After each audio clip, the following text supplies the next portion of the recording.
Obwenzi. Nampijja Florence n'omwami Eddie Kenzo nti nno baagalana. Ehe. Bino si bigambo byange bannange, saagala mugambe nti nze mbisaze. Wabula ag'omunkuubo gagamba nti omuyimbi Eddie Kenzo Ediriisa Musuuza ye muganzi wa mwana muwala Nampijja Florence. Kaakati nno tubijje ku Ahmed Lubowa, tubitadde ku Eddie Kenzo Musuuza. Ekitali kibi, si kibi abantu kwagalana. Buli omu waddembe okwagala omuntu gw'ayagala kasitaaba nga yamuwa emirembe ku mutima. Buli omu waddembe n'okugenda oyo gw'alowooza nti yagenda okubeera omwami w'omutuufu. Kaakati ne Nampijja bw'aba alowooza mbu Eddie Kenzo ye mwami we, yagenda okuba omwami we, tetukirinaako buzibu. Wabula ate abala ne bakaana ne bagamba tetuganye beeyagalako, naye kati nga Nampijja ayina omwami omulala era gw'agenda okwanjula. Nampijja ayina omwami omulala era agenda okumwanjula, nga we tugenda obiraba mu biseera eyo. Naye ate nga jjukira nti omwana muwala Nampijja Florence, omwana oyo mukuumi wa byama, akuuma nnyo ebyama. Tosobola kumanya ki kyazzaako, tosobola kumanya ki kyagenda kukola. Ate era si mwangu nga mmwe mukirowooza nti ogenda kuva eri otandika omubamirako omubuuzo omutuuze mu kajoyijoyi w'ebibuuzo. Era baawe yaani, era tolaba muloogi, twakulaba ne gundi ne tukola ne gundi. Tumanyi oyagala Ahmed Lubowa, simanyi bino. Twakitegedde wazadde ate oli lubuto. Twakitegedde bino ajja bablastinga. Tayagala kumumanyira. Ate nga nze ndi ttiimu Nampijja. Bannanga abaana ab'obuwala mubeereeko n'ebyama byammwe ku mutima. Yes, mubeereeko n'ebyama byammwe ku mutima. Abantu tebaagala kubalaba nga muli basanyufu. Gy'okoma okwogera buli kikwatako, nina ploti egundi, nazimba egindi, nina kalina gindi, nenkola wano, nina bizinensi egindi, nina kyo. Abantu bakoowa ne batandika obbakola ebikyamu, ne batandika okubaloga. Ffe tuli bitonde bikazi, wooli buli omu waayagala. Osula mu kalina nange njeetaaga. Ewammwe bakoze emikolo bakuwasizza nange njagala. Kyova olaba ebiseera ebisinga omuwala waaba agenda okufumbirwa emikolo bagikweka nti ogenda ofumbirwe. Step mother w'abaana be tebannafumbirwa, senga w'abaana be tebannafumbirwa, gwe bakuggyeyo ofumbirwe nga baki tebaloga. Bakutwala ku mukolo bakusindikidde bbi ng'ebirabo. Okoze omukolo ogenda okusumulula ebirabo nga mulimu mudagala gwe bakusibidde. Abala babasibira paadi ezirimu omusaayi. Kaakati nno abaana abawala ebintu byammwe bibeere byakyama nga woolaba Nampijja. Toyina gw'okakasa, toyina gw'olaga, abantu baalaba dda. Katugendeko mu katambi aka Eddie Kenzo ne mwana muwala Nampijja. Naawe obyewulirireko. Ladies and gentlemen, at some point, actually, rather Nampijja, yali mmere ya Kenzo, neba nange Kenzo ofumise bantu. Kenzo ofumise baana bawala. For some longest time, era ne sente za NRM, ze baba wabo abazanyabo. Eza Nampijja yaziwa Kenzo. If you remember time ya COVID nga Kenzo yakadde okuva obe Cameroon gye yali akwabiddeeyo n'akoma wano n'atukaabira government. Where are you that time of government? Where are you? When Eddie Kenzo came back, he was not doing well financially, and the kamani that Nampijja had gotten from NRM akake munange yakawa baby Kenzo karachi nedda naye Kenzo okuula tonkubanga n'emigere ng'osinkanye manyi g'okuba abantu. Anyway, so Nampijja nga Ahmed Lubowa yali yamugulirawo that cafe, and they were an item and they were dating. I'm not sure if they are still currently dating, but they were exclusively dating. Now, Nampijja is a strong woman. She's very beautiful and extremely talented. For the purpose of the group Aromatic, being talented is of course what's most, paramount, and that's what stands out. So being talented and beautiful, that's what they're looking for.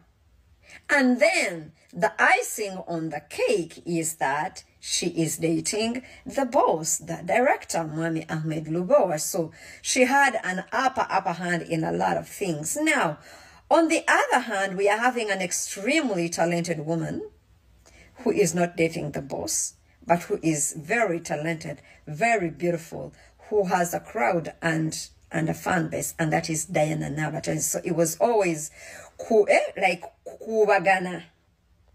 Ono ayagala bossy atenga ina everything else that Nabatans had.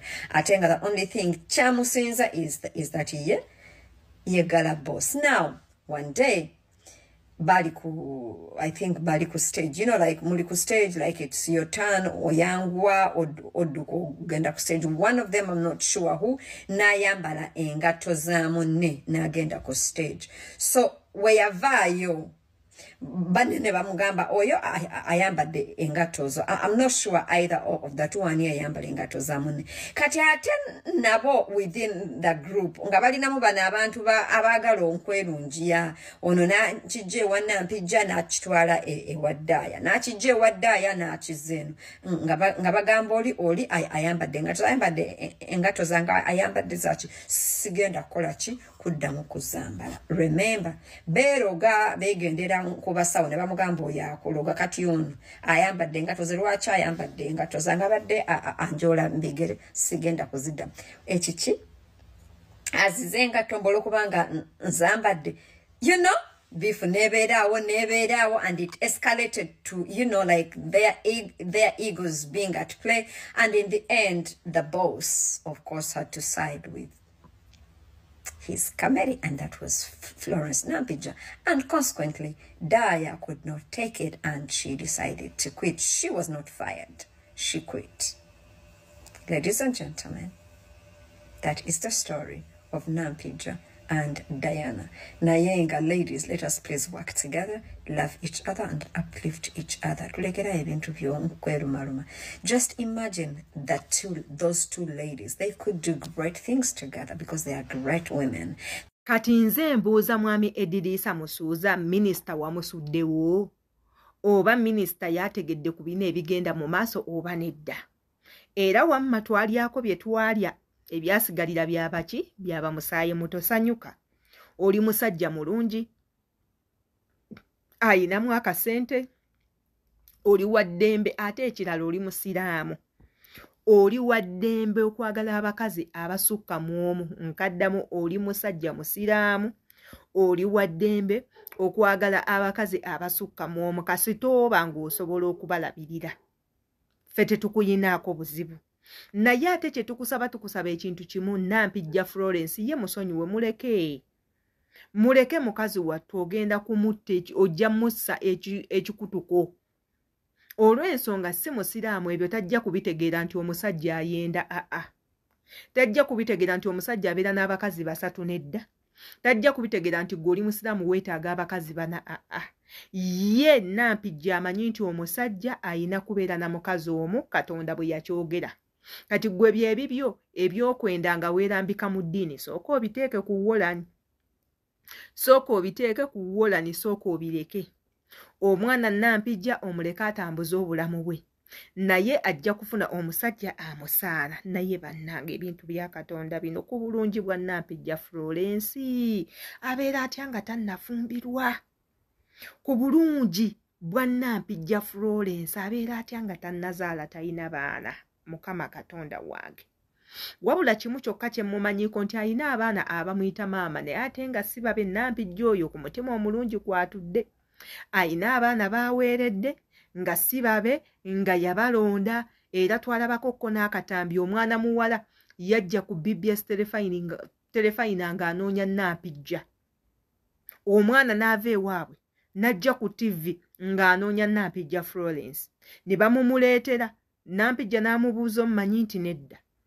Wali ondabyeko nti nedda nkulaba ku TV. Ani akulagiridde nti nkola wano? Nti ku TV manyi okola wano. Nti munnange onnoonyeza ki? Nti mbadde nsaba kumpa ku ssente za school fees. N'agamba